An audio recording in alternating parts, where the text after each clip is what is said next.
Okay, so I'm going to attempt to teach you the solo that I've written. Now the solo comes, well actually the melody is part of the solo. It starts out with that, which we learned in the last video. Now when that part of the solo comes to a close, it's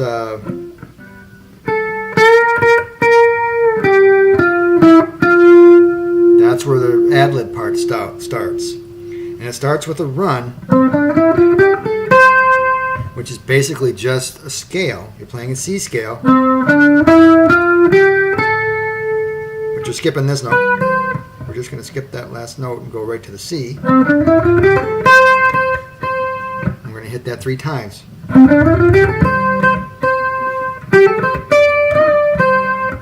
So I just basically hammered on. We're hammering on the B string at the 8th fret to the 10th.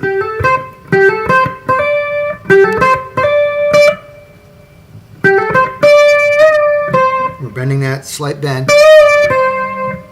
So the run is that scale.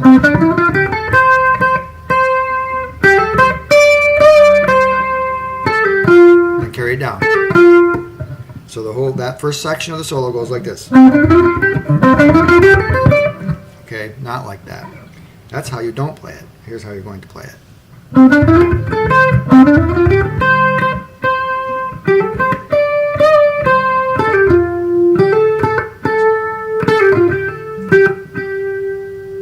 Okay, so we're kind of following the melody still, but we just added a few little hammer-ons and pull-offs. Starts on that scale.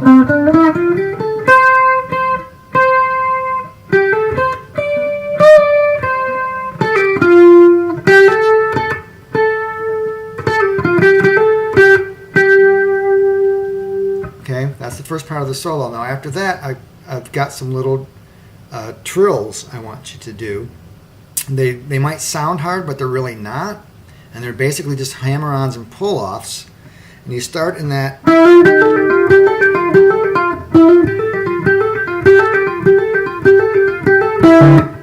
Sorry.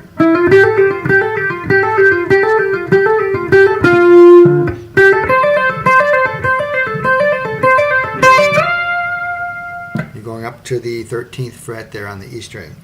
So it starts in the middle of that run as you go. You're starting on that note.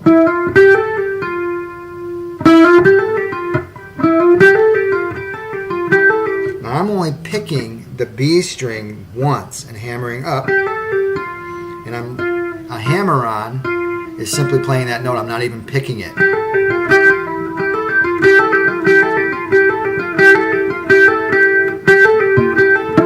The hardest part of that whole little thing is getting back to that note at the end, because it's not a natural progression of that trill.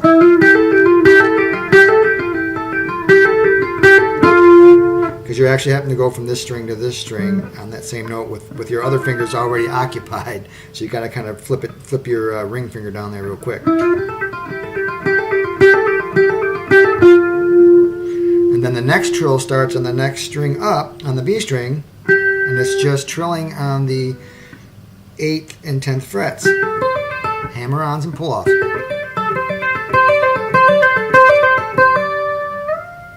So we're ending it there.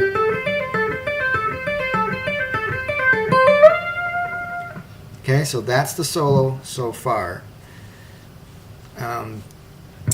So to recap it, it starts on that scale.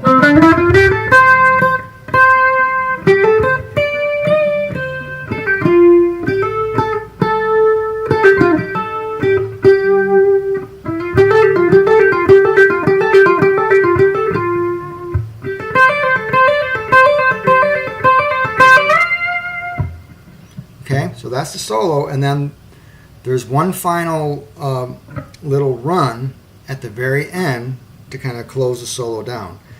So after you go up to that 13th fret, you start right back down when you were.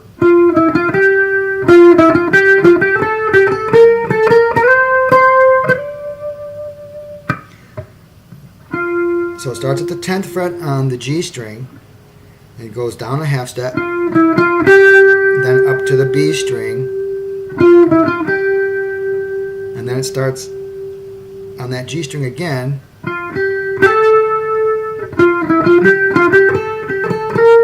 you got to move up that 1 fret. Then it goes down that half step,